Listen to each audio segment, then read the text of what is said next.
Person that I mostly think of when I hear who is the person that you think most is spiritual, is our priest here at TFS, named Father Jim. I always think of him because he's so caring and kind and loving with all the people, and he's so patient with us. If we ask him questions, he's always willing to answer them, and he just loves being around people like us. Another person that I think of with that question is my aunt.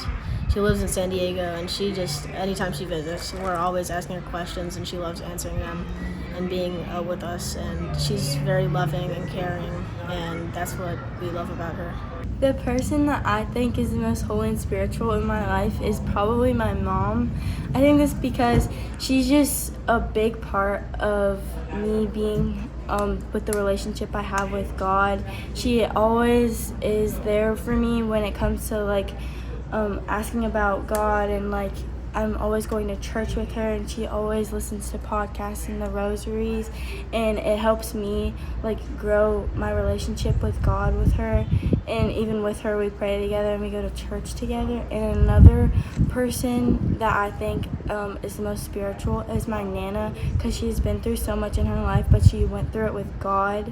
And she used to be a preacher where she used to live, and she was just really influential.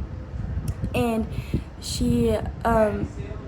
her homilies weren't just long and nobody was listening. Everybody was listening and interacting with her, and she really was an inspiration to me, and they both really just helped me grow my relationship with God. The person that I think is most holy and spiritual is my mom, because she prays every single night and she keeps a prayer journal. I also think St. Francis is very holy and spiritual because he is a saint, and we know that means that he is in heaven for sure. So the person in my life who is the most holy and spiritual that I think would probably be my grandmother.